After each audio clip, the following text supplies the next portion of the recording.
You know, whenever those Tyler Perry movies come out, I usually get messages from some people like, dude, why don't you ever review Tyler Perry movies? Okay, so now I will.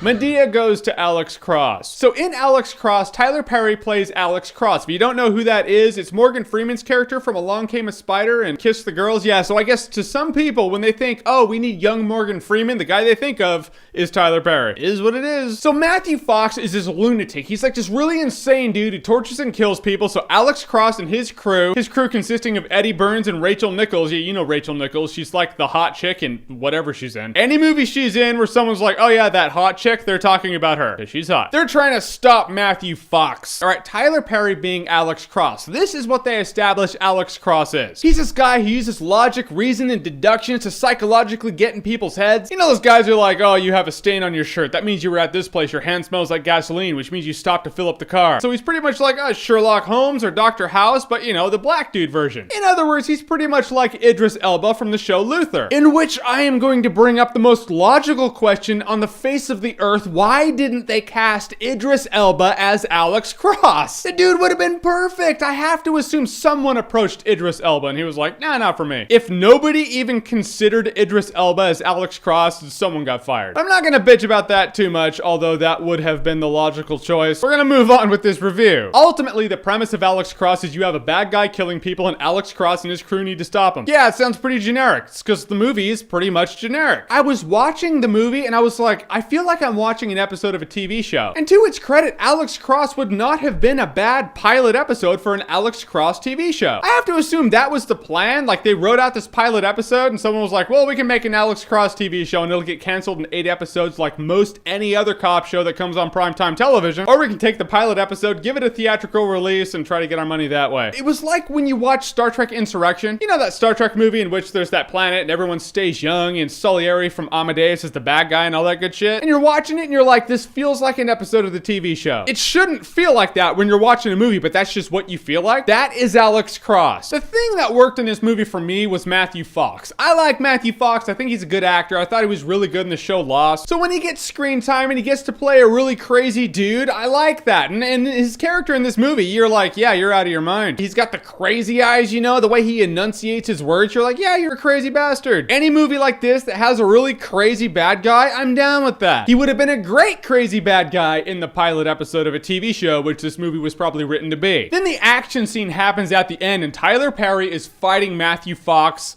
And you're gonna hear this from everybody who saw the movie. It is arguably, if not definitely, the worst shaky cam I've experienced in my life. I think there are about 2 people on the face of the planet who can actually film shaky cam action sequences in a way that actually enhances the experience. Whoever this cameraman was, he's not one of those people. It was just so shaky. The guy is just doing it. He's just moving. Do you know the Italian dude in Boardwalk Empire and the chick had the belt around his neck and he's doing a choke and stroke session? Imagine him filming an action sequence while that is happening. That is what it was like. That's what I thought of. Weird that I thought of that. Doesn't make it any less true. I didn't hate the movie. It's as average and generic as cop movie can possibly be. Do you care about the characters? You do not. I'll just say with Alex Cross, it's all right, but you're not gonna remember it in T-1 day. Yep, already forgot. And I can't even say Tyler Perry was bad in this movie. He just was there in this movie. He existed. When your lead actor whose character is the name of the movie title, is that forgettable? That's not good. All right, so your favorite cop suspense drama cool movie. A good one. We gotta name some good ones here. What's your favorite? Whatever it is, comment below, let me know. And as always, if you like what you've seen here and you wanna see more, click right here to see more.